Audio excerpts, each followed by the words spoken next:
Bismillahirrahmanirrahim. Assalamualaikum warahmatullahi wabarakatuh. Allahumma salli wa sallim wa barik ala sayyidina Muhammadin wa ala alihi walhamdulillahi rabbil alamin. Saudara-saudara yang dirahmati Allah, ketua masjid, ketua PT, para alim ulama, para tokoh masyarakat, sahabat-sahabat saya,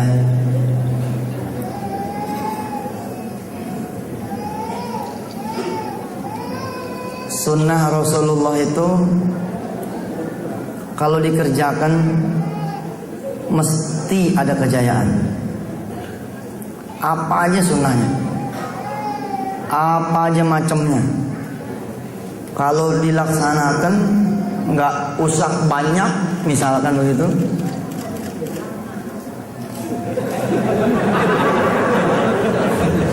bikin kaget.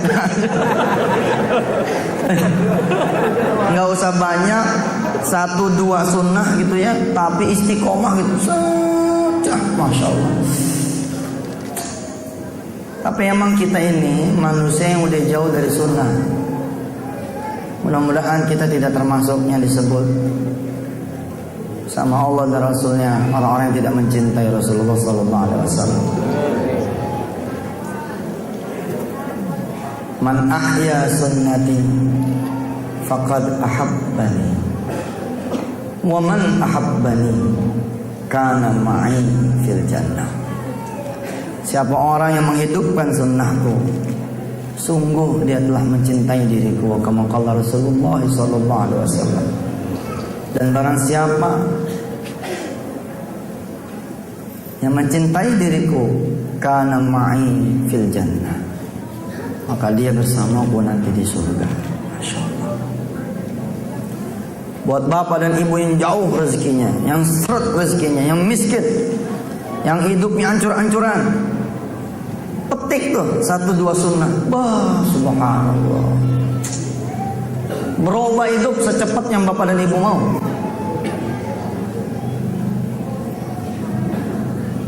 Apa deh sunnahnya, apa saja deh, duhanya, qobliyah ba'diyahnya, sholat berjamaahnya, sholat malamnya, atau membaca salawat pada Rasulullah Sallallahu Alaihi Wasallam, beristighfarnya. Setiap orang punya maziyah masing-masing. Misalkan ada yang kemudian mahabbah sama orang tua aja gitu. Mahabbah sama orang tua kan juga itu sunnah tuh. Dia nggak jago berjamaah, dia nggak jago sedekah, dia nggak jago sholat malam, dia nggak jago duha, tapi sama orang tua masya Allah cinta pun naik juga derajat, naik juga derajat. Berkhidmat sama guru, itu juga subhanallah. Betul lah Mu'allim Syafi'i Azami almarhum, seorang ulama besar di Jakarta, yang mengatakan di balik sunnah ada kejayaan. Saya mengingat ibu bapak yang dirahmati Allah, ketika saya merasakan sempitnya rizki pada satu masa. Bismillahirrahmanirrahim, saya bercerita, ya Allah, targhiban linnasi fil iqtida, buat ngedorong bapak dan ibu mencintai ini ajaran-ajaran Rasulullah sallallahu alaihi wasallam. Para guru, para habaib, para alim ulama tolong ingatkan saya. Kiai Nawawi hadir sini. Mana? Mana? Di balik ini. Ya Allah, kelihatan. Berarti tadi kelewatan sama saya. Ya Allah. Ampun. Yang tawadhu itu. Mohon dikoreksi kalau saya salah. Ketika saya nggak punya duit, susah nyari duit, kerjaan juga nggak ada, ketemu nih 1 bait, 2 bait hadis qudsi. Qala Allahu fi haditsil qudsi, irka'li 4 raka'atin fi awalin nahar akfika akhirahu. Salat untukku 4 rakaat di pagi hari, aku akan cukupkan siangmu. Saya melihat, membaca hadis itu gembira, Pak. Kayak dapat kuncinya duit gitu. Saya melihatnya dengan iman dan karena butuh. Kalau boleh diomongkan saat itu, seperti saya berbicara kepada Allah begini, kalau memang betul ini ya Allah, aku sambut aman Nabi Kairon, aku sambut nih kalau memang benar, ya kita lakukan. Saya mengingat saat itu saya sholat nih dua-dua, memenuhi ini hadis 4 rakaat. Kita berdiri dengan penuh keyakinan, habis sholat 4 rakaat, ini duit pasti datang. Begitu tuh, nggak pakai koma, titik, nggak pakai cerita bak bibu, pokoknya selesai 4 rakaat, insya Allah rezeki datang. Ketika kelak kemudian saya mengajarkan tentang duha, tentang sedekah, tentang qiyamul lail yang begitu hebat fadilahnya, orang mengatakan jangan kamu bicara tentang fadilahnya. Kalau saya lain, Uber emang disuruh cari, perebutkan supaya emang dapat itu janji-janji Allah dan Rasulnya.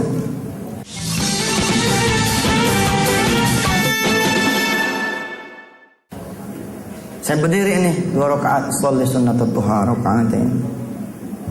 La ilaha illallah. Ya Allah, hadir adem. Pas mau selesai,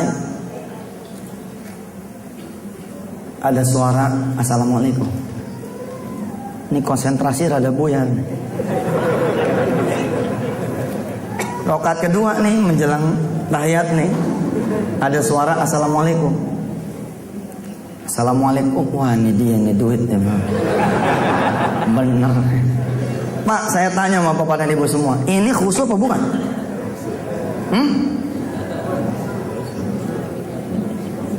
Saya menyangka, mengira husnuzon bahwa yang datang adalah janjinya Allah. Ini disebut khusyuk apa bukan? Terserah situ nganggapnya apa, kalau saya nganggapnya ini khusyuk. Masih satu track, masih inline saat itu. Min ba'dil iman husnuzon. Ya udah deh, salamnya saya cepetin.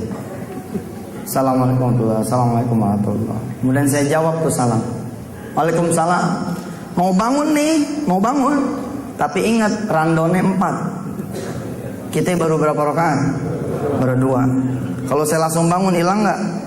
Hilang. Nggak mau saya hilang. Bagaimana caranya ini tamu nggak pergi? Ini kita yang ngomong dari kamar. Bentar, 2 rakaat lagi. Loh memang begitu, Pak. Ria enggak? Apanya yang ria kita ngasih tahu. Siapa tahu dia malah berkenan buat sholat duha juga. Masya Allah. Sholat lagi 2.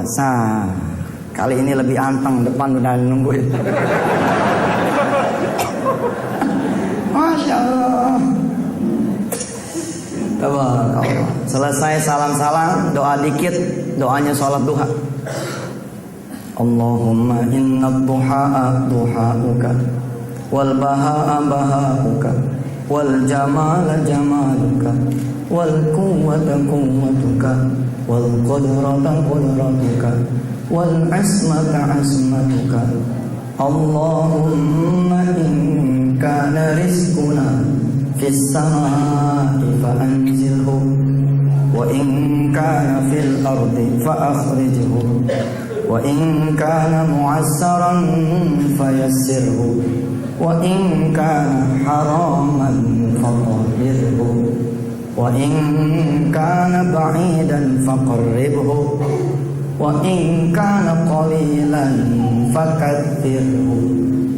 Bihaqqi duhaika wa bahaika wa jamalika atina ma ataita ibadaka sholihin. Tutup. Berangkat kita nemuin nih tamu. Alhamdulillah Pak, salah alamat nih tamu. Ampun, kita udah senang-senang salah alamat nih. Iya Pak, assalamualaikum. Waalaikumsalam. Maaf, saya waktu itu belum masuk TV Bu, belum ada yang kenal. Assalamualaikum Pak, ada yang bisa saya bantu? Ini benar rumahnya Pak Herman. Ya, salah. Dia bilang, ya sudah. Fa'idha azamta fatawakal ala Allah. Ya sudah. Mungkin bukan tamu yang ini membawa rezeki, mungkin tamu kedua. Iyalah. Bukan di sini Pak rumahnya Herman Salim. Bapak balik, ujung sana mentok, ada material, rumahnya dibalik ke material. Mau saya anterin Pak? Nggak usah. Saya cuma pengen nanya rumah yang sebelah. Rumah yang sebelah mau dijual. Katanya kuncinya sama Herman Salim. Saya pikir yang namanya Herman Salim pastilah rumah yang sebelahnya, yaitu rumah Bapak. Maaf ya Pak, udah mengganggu dalam hati saya. Subhanallah. Ini dia nih udah. Nggak mungkin dibelokin ke saya kalau saya nggak dapat bagian nih. Wih, hakon nih betulan nih. Agak mungkin, nggak mungkin.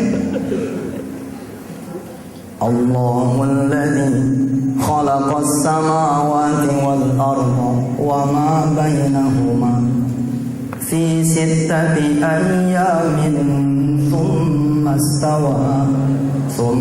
istawa 'alal 'arsy ma lakum min dunihi min waliyyin wala nasir. Yudabbirul amru minas samaa'i ilal ardh thumma ya'ruju ilaihi fi yawmin kana miqdaruhu alfa sanatin mimma ta'uddun.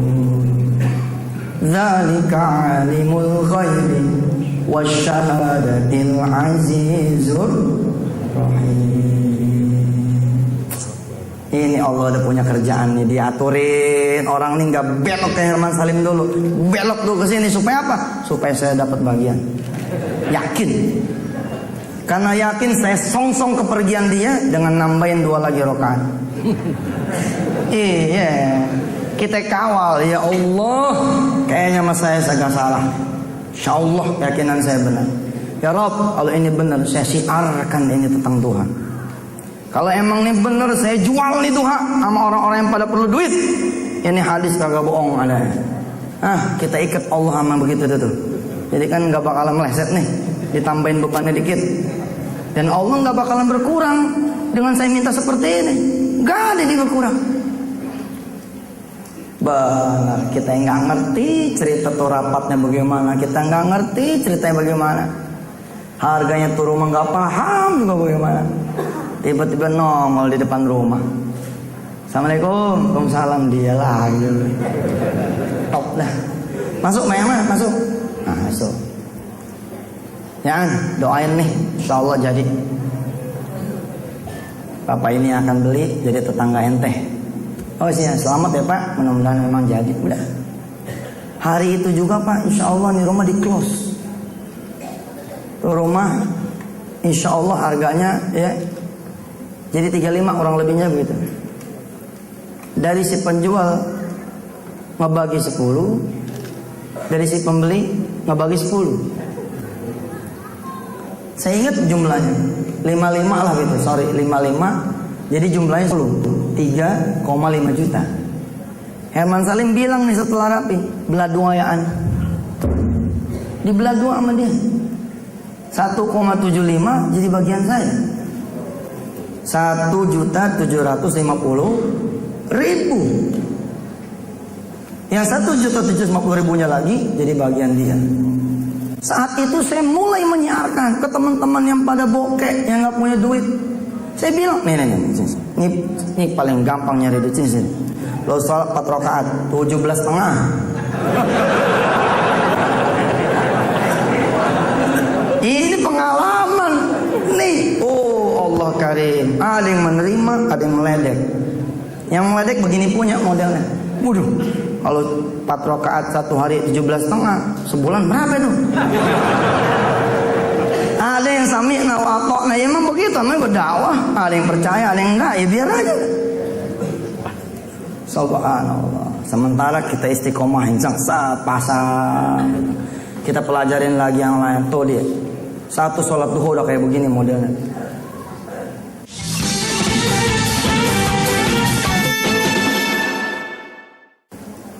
Kita ambil lagi apa? Sunnah-sunnah Rasulullah yang lain, yang kira-kira jagoan lah, yang muakkadah modelnya. Qiyamul Lail.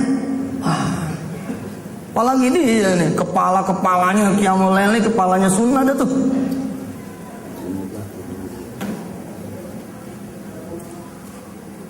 Ini musimnya anak-anak pada ujian, ya. Musimnya juga para ayah puyeng. Terutama kalau emang udah kelas 3 mau pindah ke jenjang lebih tinggi, pusing. Ada kisah menakjubkan, Pak. Ada si fulan, siswa kelas 3 SMA, kelas 3 SMP, yang kemudian lulus. Naik dia kelas 1 SMA. Ketika baru mulai masuk kelas 1 SMA, si remaja ini ngomong sama ibunya nih yang sebelah, nggak punya ayah. Apa kata si anak nih? Mak, saya pengen kuliah di Amerika. Saya pengen kuliah di Amerika. Kalau kita jadi bapaknya atau jadi emaknya, kita toyor tuh jidatnya. Lo mikir, papa lo kayak begini, lo pengen ke Amerika.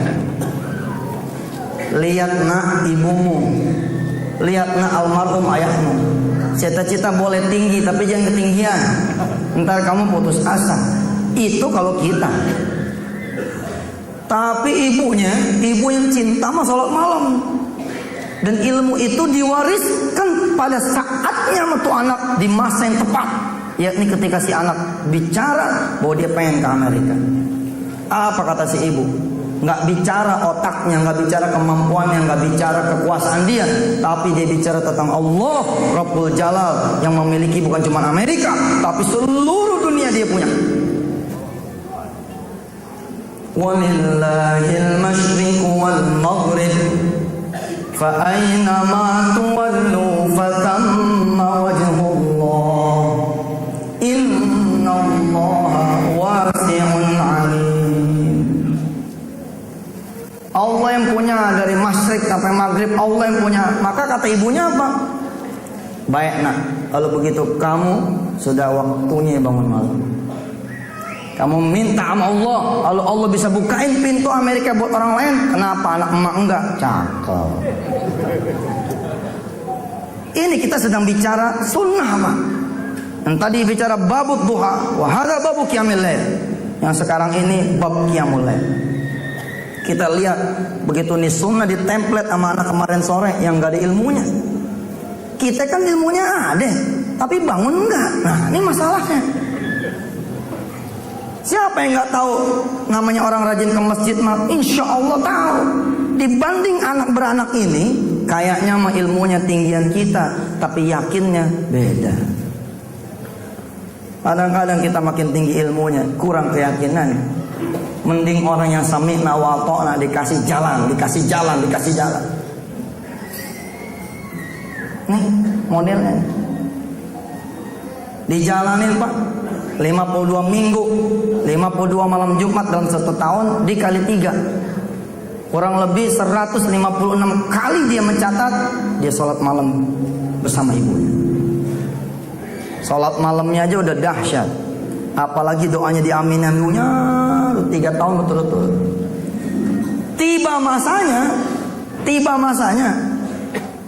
nih anak muda tiba-tiba mendapati dirinya sedang ikut ujian beasiswa ke Amerika. Subhanallah. Nggak tahu jalannya tuh Pak, tiba-tiba sari-sarinya datang, dia ada di tengah-tengah yang sedang pada ujian ke Amerika. Ketika bertemu saya di Jepang, hamba Allah yang soleh ini sedang mengambil S4, ya, postdoc. S3 mentok, udah nggak ada istilahnya, namanya postdoc. Bercerita nih sepanjang jalan, menuju ke Hiroshima sambil meneteskan air mata ketika saya bercerita tentang keutamaan sholat malam. Dia mengaminkan dan dia bercerita. Kisah ini saya sampaikan lagi kepada bapak dan ibu semua dengan merahasiakan rahasianya. Cerita boleh Ustaz sebar, tapi nama anda yang lain-lain tolong. Mudah-mudahan tidak mengurangi rahasia ibadah anak pada Allah Subhanahu wa taala. Cakep.